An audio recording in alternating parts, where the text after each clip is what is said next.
Yo, what is going on, everybody? It's your boy Gripper back here with another video for you guys today. And in this video, we're going to be discussing why 2023 Topps Update might not be as good as you may think it is. So before we get into that, and I'll let you know all my reasoning behind why I think that, let's talk about the giveaway. So we're doing a giveaway. We're giving away hobby packs of Series 2. And how you enter is you have to be subscribed. Be subscribed to my new channel. So be subscribed to both channels. My new channel link is in the description below, Grip and Rip Baseball. Like this video, turn on post notifications, and comment who your all-star representative is going to be on your favorite team. I'll pick the winner once we hit 7,000 on this channel, and we'll when we hit 1,000 on the new channel, Grip and Rip Baseball. So hopefully you guys do that, and let's try to get this video to 100 likes. That would be awesome if you guys can do that for me. We had a great week last week on the channel. Hopefully we can replicate that again. We started off strong yesterday. If you missed yesterday's video, go check that one out. Major changes to Series 2 retail that Topps didn't announce. They kept it under the radar and tried to, I guess, trick, if you want to say that. I guess you could say that. So go check out that video if you haven't. It's a very informative video, as I do think everybody who is going to be buying Series 2 retail, whether that's a fat pack, a hanger pack, a blaster box, an individual pack, a monster box, as they call them now, or anything, it's very important to go watch. So hopefully you guys do go check that one out, and let's get into it. And one thing before I do get into it, everyone please listen to this. Very, very important, okay? So you guys know my favorite player, Andrew McCutchen, is in Series 2. Okay. Anyone out there who pulls a McCutchen parallel and wants to get rid of it, please let me know. I'm trying to complete the rainbow. I know it's probably going to be difficult. It's definitely going to be difficult. I've already bought a few of them. I bought the gold to 2023, and I bought the green to $4.99. I got the hobby jumbo exclusive gold foil, and I got the silver rainbow foil. So I got, I guess, a decent part of the rainbow, but technically, if you guys know how this works, if you guys ever put together a rainbow, it's typically only paralleled. So cards like the rainbow silver foil and the gold hobby jumbo exclusive foil don't typically go in those.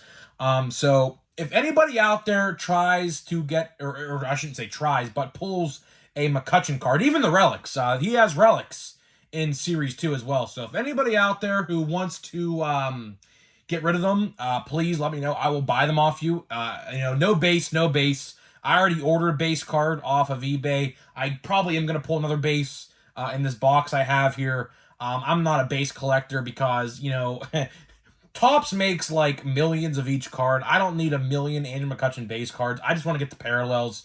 So anybody out there who finds any or pulls any and don't want them, I will gladly just DM me on Instagram or even comment in the comment section when you pull. And I read the comments. I read all the comments. And there's that. I figured I'd make a plea and say this at the beginning so that way people know. And I'm going to continue to say it every day for people who maybe tune in for the first time or who haven't watched a lot of videos and just came back to watch that particular video. So anybody out there, I'll say it one more time, who wants to get rid of McCutchen parallels in Series 2, and believe me, I'm going to be saying this for other sets as well because, this is the first set back. He's in a Pirates uniform, and when we get Heritage High Number, he'll be in Heritage High Number. He'll be in Stadium Club, Archives Baseball, you name it. Update, I'd have to imagine he'll have a card, an update maybe, because he just got his 2,000th hit today, so shout out Kutch for the 2,000th hit. Awesome, awesome, awesome stuff. Very happy to see that in a Pirates uniform. Couldn't have happened any other way. So happy to see him back in the black and gold to finish out his career. It's awesome stuff. So now, let's get into the topic at hand in today's video. Like I said, I said to myself, might as well put this in the front of the video so that way, people watch and I figure maybe someone out there has a McCutchen parallel. I don't know. It's just a shot in the dark, I guess. Hopefully I can get this rainbow collection done, but it's going to be pretty hard. The out of 10 acetate, which is I think a hobby box exclusive, You can only get them in the $100 hobby box format. Sold for $250. And they're out of 10. So there's 9 left out there somewhere. So I don't know if I'll be able to complete the whole thing, but you know what? I want to try to get as many as I can, including, speaking of which, I forgot to completely mention this yesterday, which I guess this kind of leads into the topic at hand. Topps added new parallels into retail. I didn't even know that. I saw a buddy of mine pulled a purple shimmer. I was like, what the hell is this? Because typically in years past, if you guys remember this, I don't know if you guys do, but Toys R Us, R.I.P. Toys R Us, I love that store. I cannot believe it's gone. It breaks my heart. But Toys R Us back in the day used to have purple paralleled cards. But this time, Topps did a little different spin. So there are blue shimmer and purple shimmer retail exclusive parallels for the first time ever in Topps retail. They're only exclusive to retail. You cannot get them in hobby formats. So I'd really like to get a McCutcheon, one of those as well. I think one's numbered to 700 and one's numbered to 800. I don't know the exact numbering, but they're both numbered to very, like, in the hundreds. They're in the hundreds. I know that for a fact. So that's another thing. So I'd like to find those. But as of right now, I've been checking eBay. I literally check eBay by the hour, literally, to see if there's anything new. And I have been on it for most part. I missed the red foil, which I'm very upset about, because it was $12. I was very upset to miss the 190 out of 199, but I assume there's going to be other ones out there that I could eventually find. So there is that. So now let's get into the topic, which I'm sorry it took 6 minutes. Okay, I'm sorry it took 6 minutes, but a lot of stuff to discuss. A lot of stuff to discuss regarding a lot of things. And kind of we already got into the topic with the retail. Series 2, Series 2, as far as I know, and I've been saying this, Series 2, I think Series 2 is going to be the best base set of the year. I mean, it's very hard to deny that at this point. Considering the fact what we're going to talk about here with updates, I honestly don't think update's going to be that good. Now, this may be a hot take, which I don't really think it's going to end up being that way.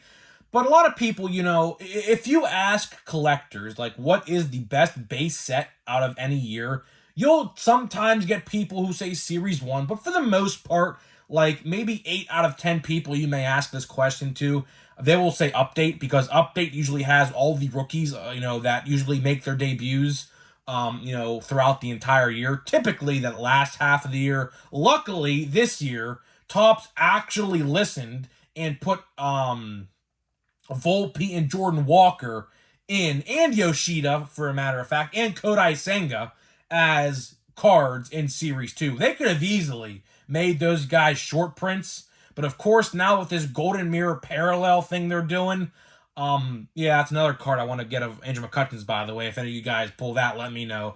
Golden Mirror, I haven't seen one of those yet, surface, but I imagine sometime. But as I was saying with Series 2, they could have easily made those guys short prints, but with the Golden Mirror parallels they've introduced now, it looks like if this trend stays, now this could just be a this year thing and never to be seen again with the Golden Mirror parallels, but I have a feeling that they're going to continue. So the era of short prints and super short prints, although they do call Golden Mirror parallels super short prints, but for the most part, the era of looking on the back of the card and seeing the serial numbers to see if it was a variation of some sort, those days are done. Those days are done now.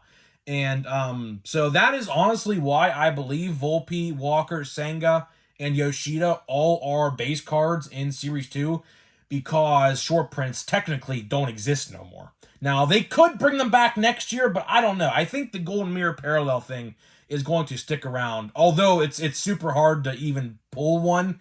But it is what it is. Topps likes to be greedy. They like to make things hard as hell for the collector. Look at Big League, for example, like with the freaking foil board parallels. You can't even find an Adley in there without spending hundreds of dollars, unless you're lucky enough to pull them within the first 2 or 3 boxes. But it's absurd. It's absolutely absurd. But you may be saying to yourself, why are we talking about Update right now? Well, because, for one, I have nothing else to talk about, because there's literally nothing going on in the Topps community right now, or baseball card community right now. And B, I do think this brings a good discussion point, because this ties into Series 2, and I'll let you know what I mean by that in a little bit. So Update. When will we see 2023 Topps Update? The answer to your question, probably around the middle of October. So last year's update, you can correct me if I'm wrong, I believe was October 15th. That number sticks out, or that date sticks out in my head. It was either October 12th or October 15th. Don't remember the exact date, but it was somewhere around there. So we're going to have, let's see, July, August, September, October. We're about 4 months or about 120 or 130 days away from this set. And I think it's a good discussion point in June because a lot of people are expecting a great checklist out of Update.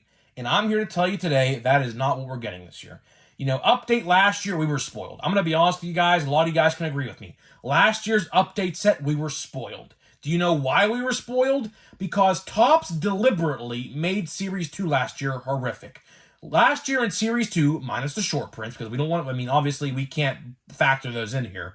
There was Spencer Strider and O'Neal Cruz. And that, to my recollection, is literally the only two rookies that were most worth or most valuable anything. I don't even know what my top 5 most valuable was last year in Series 2. I might, for just entertainment reasons, go back and watch that video to see how that video stays true today. But for the most part, if I can recall, the only two good rookies in Series 2 last year are Spencer Strider, who is just absolutely insane, and O'Neal Cruz, who I cannot wait to see back in August because the Pirates need him, which we're in first place now, by the way, thank God. The Brewers just got swept by the Oakland A's, which is, I find comical. We lost 2-3 to them, but they got swept, which, I mean, hey, man. Oakland, don't even get me started on the Oakland situation because it's sad to see what's going on over there. It really is. It is sad because those fans are really dedicated to that fan or to that team, and you know they just can't get the stadium, and the owner is terrible. MLB stepped in. The city of Oakland. It's a whole mess. If you guys don't know the whole situation, you could probably find a video about explaining the whole thing. It's a whole mess.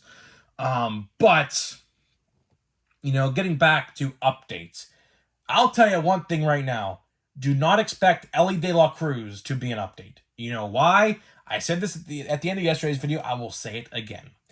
Topps released Topps Now cards of Elly De La Cruz. All right, and we will use his teammate, for example, Matt McLain. Matt McLain got called up about 3 weeks before Elly, I think. It was about 3 weeks, I'd have to say. Maybe even a little sooner. I don't know, but it's been less than a month since Matt McLain has been called up, right? And Matt McLain Topps Now cards have the rookie logo on them. That means he will have a rookie card in the 2023 Topps baseball collecting season. As compared to Elly De La Cruz, he has what is called a call-up card. Now, what a call-up card is exactly what it sounds like. It is to celebrate the calling up of a prospect, or anyone for that matter, who hasn't played in the major leagues before. But here's the thing. Typically, a call-up card only lasts for one Topps Now card, unless you aren't going to be in this year's flagship sets, as in for Elly De La Cruz. Because Elly De La Cruz actually has more than one Topps Now card. I think he has, 3. And guess what? Every single one of them have the call-up designation on them. So that means, if you're a Reds collector, you're not going to get Elly De La Cruz in update. Although, you will get Matt McLain. But for Elly De La Cruz, because I know everyone wants an Elly De La Cruz, you're not going to get him until Series 1 next year. So, looks like we have our star athlete / rookie that you're going to want to get in Elly De La Cruz in 2024 Topps Series 1 when that releases in February of 2024. I know it sucks. I know it's awful. It shouldn't be that way because Trout, if you looked at Trout's debut date, I think was July 8th of 2011. Of course he was in 2011 update. So it sucks that this is how it has to be. I don't know why. Obviously, it's very wishy-washy with what they do. I heard and I read an article that it's not even up to Topps to decide whether or not a player gets a rookie card in a said set. I heard it's up to the Players Association to decide that, which it very well could be. I actually do think that might be the case, which it sucks, but it is what it is, And this gets back to my Series 2 debate, and why I bring this up now is because did Topps make Series 2 too loaded? It sounds like a very stupid question off the roll of my tongue, right? But if you really sit and think about it, with how weak the checklist is going to be for update, and I will go over it here in a minute to just let you guys know who to expect. Did they make this set too good? Could they have easily put, Jordan Walker and Anthony Volpe in update? Could they have easily done that? Because we have so many good players. Like, we have Yoshida. We have James Outman, although he's not doing that well. I do think he's going to be very good. And people like him, and Kodai Senga, who was a great pitcher for the Mets, who hasn't been to the best of his ability, but just shut Pittsburgh down yesterday. He pitched well there, I'll tell you that. But my question is, did they make Series 2 too loaded? Because obviously last year, Series 2 was crap. It was. Although my boy O'Neill was in it, and Spencer Strider, which I did pull an autograph with Spencer Strider, so I have to root for him now, although I could care less for the Braves, but it is what it is. I do think the Braves are really good. I do think they're going to be going to the World Series this year, if you ask me. If you ask me my World Series predictions right now, you're looking at, I think, the Braves and the Rangers. It may sound like a weird matchup, but on paper, I think that is what we're going to look at so far. Now, of course, we're not even halfway through the season yet. We're literally just about to hit the halfway point, I think, in about 2.5 weeks at the end of June. So, right now, that's what it's looking like. So the Rangers are very good. And the Rays, although they are doing well, I think the Rangers overall, although I think they literally just played each other, I think the Rays literally beat them 2 out of 3. I do think when it comes down to it, I do think the Rangers are going to be better. And needless to say, the trade deadline's coming up. What's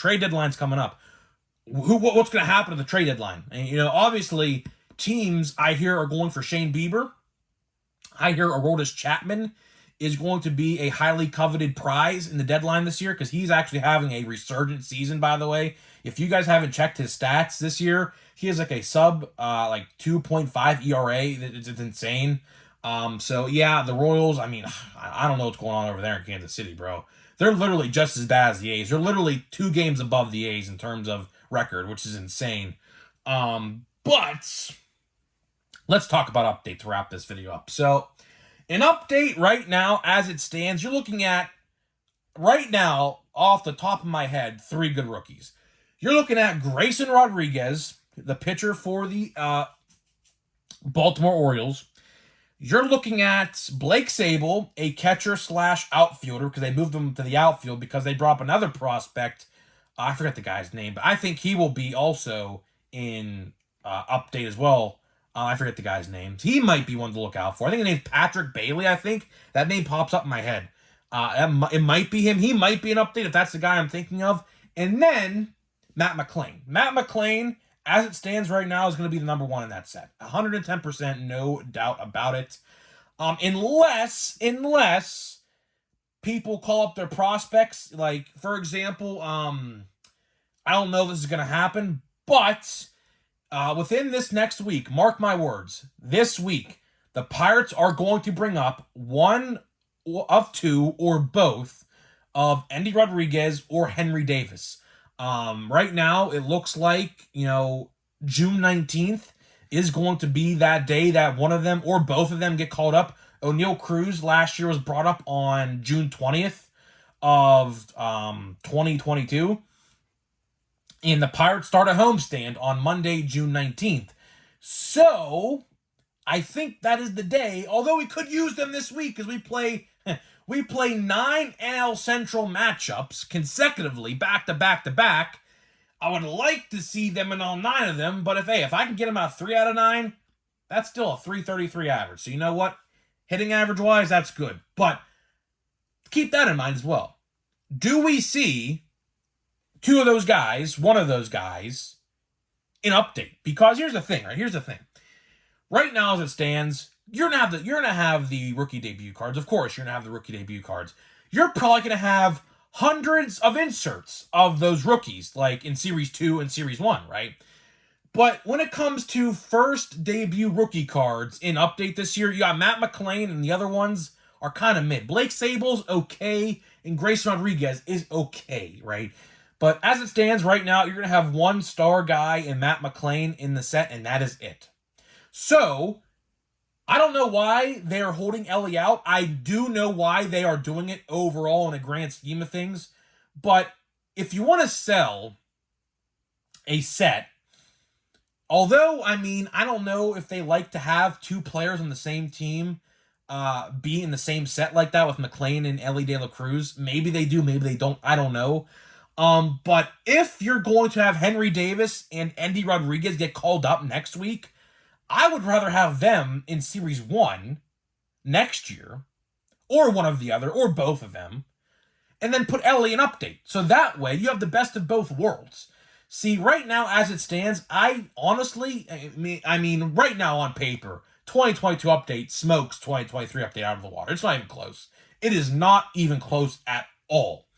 But right now, do I see Update selling with this potential checklist? Honestly, I don't see it. I'm going to be honest with you guys. I don't see it. I just don't see it. There is not enough star power. And the rookie debut cards, you can make an argument for. But here's the thing. No one wants rookie debut cards. Of course, they're a nice consolation prize, but you would rather have the actual rookie card in a said player, whoever player that may be. So, I honestly don't think Update right now is good enough to be sold. I don't. I do think they should put Ellie De La Cruz in there. They're not going to do it because obviously Topps now is an indicator that they're not.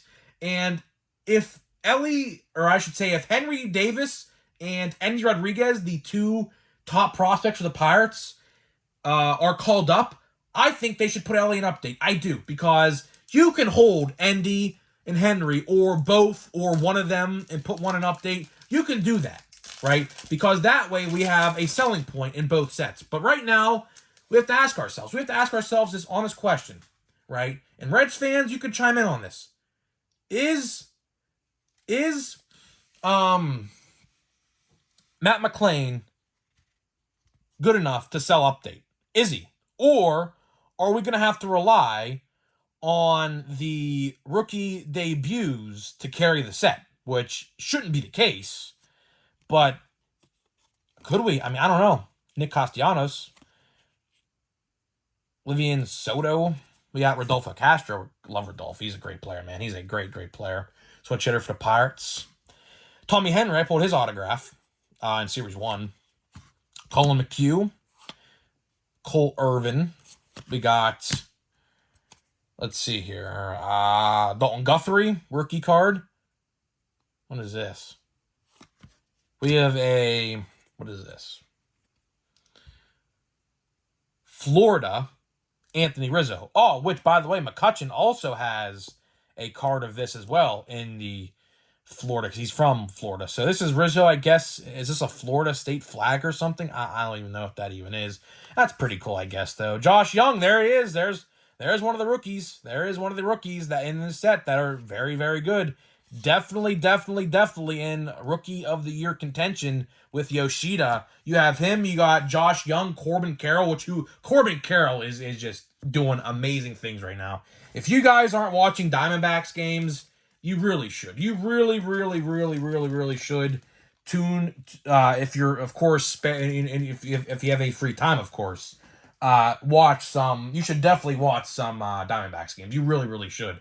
I have been. They're doing great things. I think they're 40-25 right now, which, I mean, if you're a real baseball fan, you knew this was coming. I knew this was coming. Same thing with the Orioles. They had the same thing going on last year. They were both really hot, and you could tell they were calling up their prospects, and something big was going to happen this year with both teams. And I was right. I literally predicted both of them. If you're a real baseball fan and watch and see what's happening, you know, like, that was going to happen. Like, how good the Diamondbacks and how good the Orioles are. And hopefully next year we're at where the Pirates are at where the Diamondbacks are this year. The Pirates, You know, of course, they are 34-30 right now. You know, the 4 games over 500, which is any projection you looked at in the start of the year told you otherwise. But we're defying all odds right now. And hopefully next year, we are in the same spot that the Orioles and the Diamondbacks are. So hopefully that's what happens because we're calling up our guys. Like I said in the video, we're calling up our guys. So they could very well be an update. I don't know. Probably not. We'll probably have to wait till Series 1 for Endy and Henry. So Series 1 next year, I'm telling you right now, mark my words, come back to this video when we see the checklist next year. But as it stands right now, with everyone getting called up in that Encarnacion guy for the Reds as well, there's going to be a lot of good prospects / rookie cards in Series 1 next year. So guys, let me know what you think, and I'll see you guys in the next video.